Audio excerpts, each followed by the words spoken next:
बिस्मिल्लाहिर्रहमानिर्रहीम। अस्सलाम वालेकुम नाज़रीन, मैं हूं एडवोकेट शाहज़ेब आज़म और आप देख रहे हैं लीगल व्यू। नाज़रीन, आज के इस व्लॉग में हम डिस्कस करेंगे कि किस तरह फ़ाइज़ ईसा साहब जो है उनको मुंह की खानी पड़ गई है और उन्होंने अपने मिन्नत तरले शुरू कर दिए हैं। अभी कुछ अर्से पहले जब ऑडियो मैंने अपने पिछले व्लॉग में डिस्कस किया है कि जब बंदियाल साहब ने ऑडियो लीक कमीशन को मुअत्तल किया था तो उन्होंने कुछ इंस्ट्रक्शन दी थी कि जब तक सुप्रीम कोर्ट इस केस का हतमी फैसला नहीं कर लेती तब तक ऑडियो लीक कमीशन अपना काम जारी नहीं रख सकेगा। लेकिन उसके बाद भी फ़ाइज़ ईसा साहब ने अगली समाअत की और उस समाअत में चाहे उन्होंने कार्रवाई ख़त्म कर दी, क्योंकि कार्रवाई तो ख़त्म करनी थी ना, क्योंकि अगर कार्रवाई जारी रखते तो वो उनके ऊपर मिसकंडक्ट का केस चलता तो उनको बरतरफी का सामना करना पड़ सकता था। तो वो ये काम नहीं चाहते कि वो जिस तरह शौकत अजीज़ को बरतरफ किया गया था तो इनको भी बरतरफ किया जाए। तो यहाँ पर क्योंकि फ़ाइज़ ईसा साहब जो थे उन्होंने समाअत की, उनके साथ आमिर फ़ारूक साहब थे। आमिर फ़ारूक साहब भी बड़े माशाल्लाह से मायानाज़ जज हैं। अब वो मायानाज़ है या नहीं है ये फैसला तो हमारी आवाम करेगी, या उनके जो फैसले हैं वो करेंगे कि वो किस तरह के फैसले देते हैं। और दूसरे नंबर पर इनके जो साथ थे वो थे जस्टिस नईम अफ़गान साहब। ये बलोचिस्तान हाई कोर्ट के चीफ जस्टिस हैं और इनके फैसले भी कोई ख़ास इस तरह से कोई अहमियत के हामिल नहीं है कि हम इनको सराहें कि जनाब इनके फैसले जो है वो लॉ के स्टूडेंट्स को पढ़ने चाहिए। तो अभी तक जो बलोचिस्तान हाई कोर्ट वाले हैं उनको तो कोई इस तरह का केस ही नज़र नहीं आता हमें।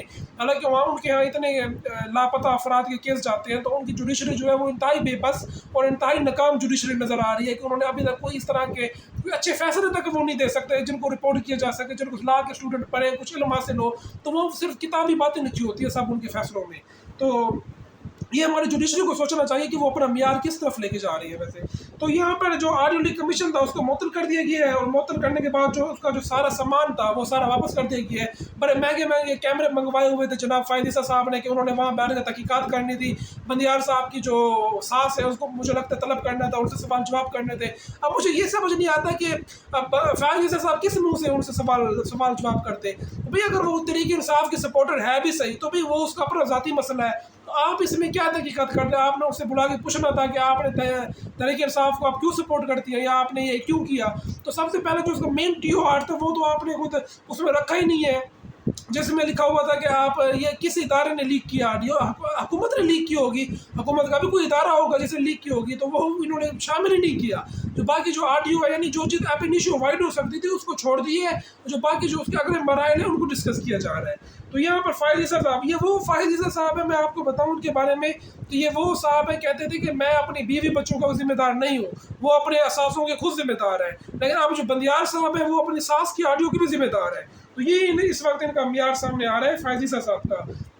और इनके साथ जो हामिद खान साहब थे जो इनको इमरान खान के वकील हैं, तो वो उस वक्त फ़ाइज़ ईसा साहब के साथ होते थे, लेकिन आजकल वो बंदियाल साहब के साथ हैं और उनके मौक़िफ़ को सपोर्ट कर रहे हैं। तो देखते हैं कि इस केस की मज़ीद इसमें क्या निकलता है। लेकिन फिलहाल जो ऑडियो लीक कमीशन उसको मुअत्तल कर दिया गया है, तो इसकी जो अगली समाअत है वो भी गैर मुअय्यना मुद्दत तक मुलतवी कर दी गई है।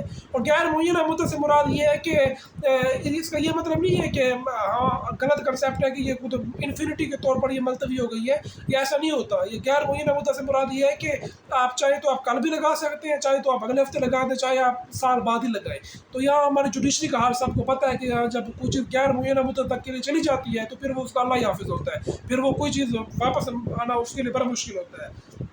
तो अभी फ़िलहाल जो है फ़ाइज़ ईसा साहब जो है उन्होंने कहा कि जनाब आप हमें नोटिस कर देते हैं, यानी उन्होंने एक ऐसे मिन्नत तरल्लु वाला अंदाज़ शुरू कर दिया है।